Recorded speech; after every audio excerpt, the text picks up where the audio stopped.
You may have gathered by now that I have in my time made many programs for television and the cinema. And tonight, I want to tell you about a strange event which happened to me and several hard-headed television technicians. It took place about 7 years ago when I was cast in a television play which required us to go to a disused airfield in the wilds of East Anglia.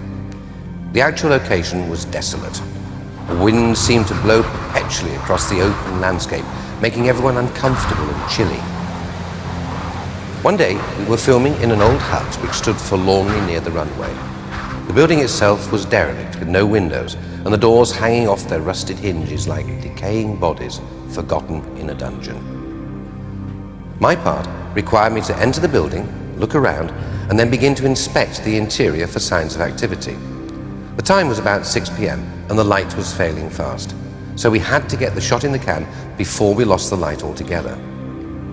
All was going well until suddenly there was an almighty crash.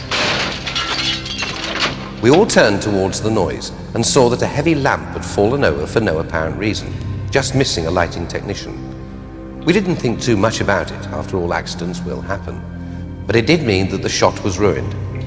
By this time, the light had almost completely gone, so the director decided to call it a day and do the shot the next morning. That night, we gathered in a hotel room to view the day's rushes. We were shooting on video, so we had instant playback. And when we got to the part where the lamp had fallen over, we were all surprised to see a shadowy figure walk across the back of the shot. Well, naturally, the director was cross, to say the least, and efforts were made to identify the person responsible, but nobody recognized him. Well, that in itself was annoying, but what was even more mysterious was the sounds which we could clearly hear in the background. The sound recorders had not noticed them while we were shooting, nor indeed had anyone else, but now they were obvious.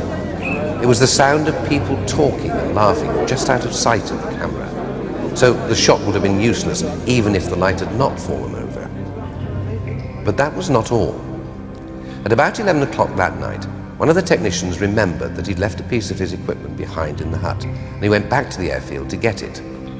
About 20 minutes later, he returned, but ashen-faced and unable to talk coherently. When he'd calmed down, he told us that he'd seen a ghost, although he refused to explain further. Well, most of the crew laughed at him, but as I was, shall we say, a student of the paranormal, I wanted to investigate. Well, after a bit of ribbing and gentle humor, 4 of us, the director, the cameraman, and 2 props guys, drove back to the airfield to find out if anything was there. The airfield was in darkness as we approached the disused hut, which incidentally was the old mess hut used during the war by the pilots as they waited to scramble. A sense of almost tangible menace seemed to descend on us, and this sense intensified when we entered the hut. The others put it down to imagination, but I was certain that we were in the presence of something paranormal. And sure enough, within 2 or 3 minutes of us entering the hut, we became aware of noises. Not the kind you associate with the night, but sounds of men talking. As if from outside, we heard the sounds of aircraft, propeller-driven, not jets, and someone somewhere was playing billiards. We could clearly distinguish the sounds of the cues on balls. My companions were unsettled, to say the least, and then suddenly we heard a noise off to our left, and we all turned towards it, shining our torches. And there, caught in the beams of 4 torches, was the figure of a man. He was dressed in RAF uniform, on which we could clearly see the insignia of a flight lieutenant. But the uniform was ripped and burned. Our lights concentrated on the face of the man, and what we saw was enough to frighten the strongest constitution. For the face of the man was burned so badly, he was almost unrecognizable as a human being, and his clothes were smoking as if they'd been on fire and the flames had just been put out. My companions stood rooted to the spot, and I must admit that I was a little unnerved as well. But knowing that it was merely an apparition, I knew that I must speak to it, so I asked it to tell us its name. He told me he was called Dusty Miller, and he and 2 of his colleagues had crashed in their plane and had been burned alive. He said that they'd come down behind a church which had a tower but no steeple. After a few more questions, he said that he must go, and slowly faded away before our eyes. None of us spoke for a while, and then someone said that they needed a drink, so we drove back to the hotel.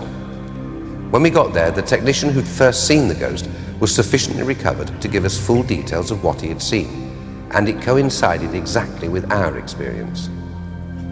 Now, none of us knew the area very well, so when I had a break in my filming for a couple of days, I went on a tour to see if I could find out anything.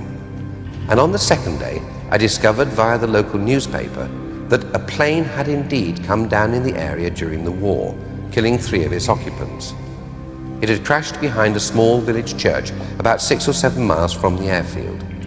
A church which, when I visited it later, had a tower but no steeple. And in the tiny, well-tended graveyard are 3 graves of the aircrew who were killed in the plane crash. The captain of the crew was called Dusty Miller.